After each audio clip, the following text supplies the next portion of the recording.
Hi Will, this is the second time I'm this dolphin cruise at Glenelg, and last time I saw this laminated paper that shows how you name dolphins. Yeah. Could you show me that again? Yeah, of course. So this here, this is a dorsal fin identification chart. So these dolphins that we have on this chart here are the most common dolphins that we see throughout the cruise. So yeah, just to rattle off a few. How do you name dolphins? So yeah, by their dorsal fin. So the dolphin's dorsal fin is their top fin. So it's on the dolphin's back. When you see them surfacing in the water, it's the fin you see.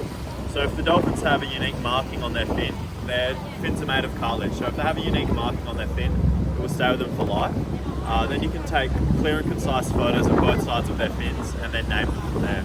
So that's what this chart is here. So you'll notice that a lot of the dolphins have unique markings.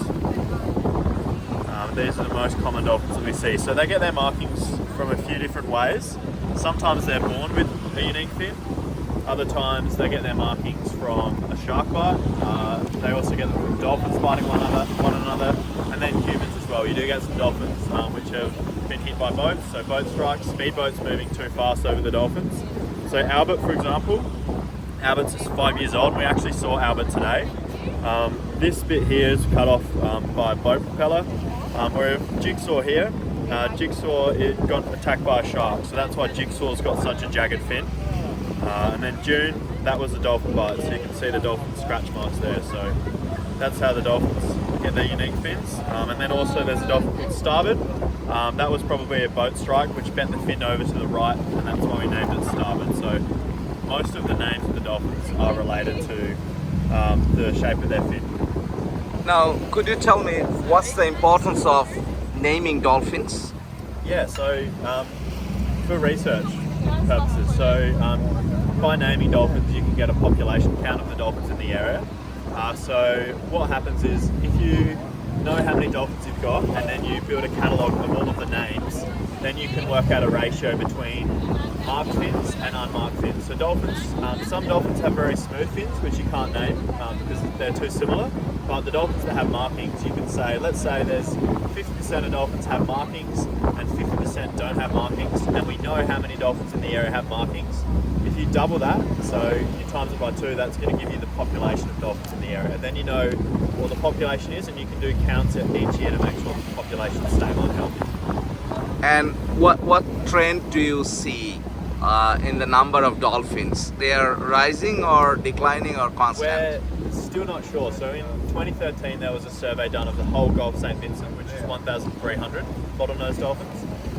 But at this stage we're just starting to do more research, so we're going to hopefully work, at least the area that we cover in, over the next couple of years we're going to be able to get a population count, and then from there we'll be able to monitor. But like every year we see a lot of calves and they're really healthy.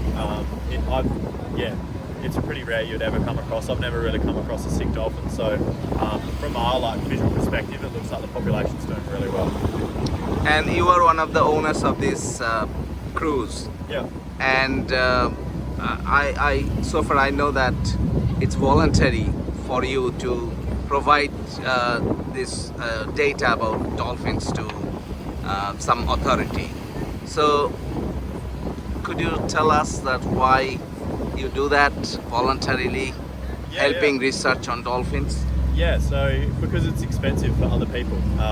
If you have like one of the universities doing it, it requires them to hire a skipper, hire a boat, use fuel.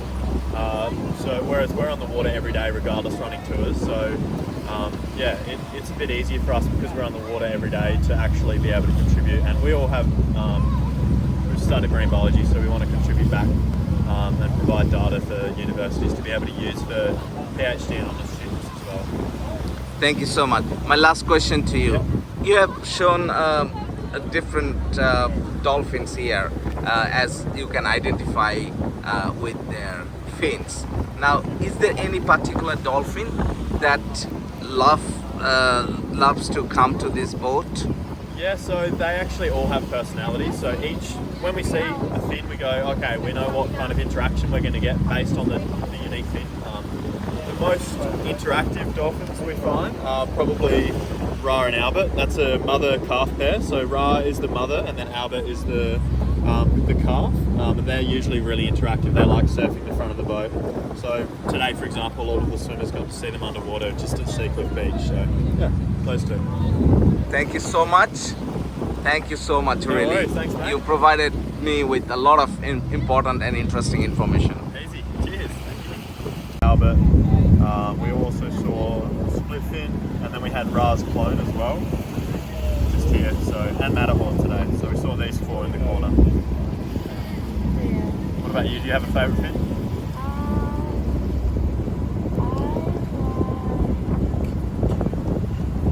Yeah, 2-notch. Yeah, 2-notch is really cool. Quite unique. Chicken lips down here. Zach named that one.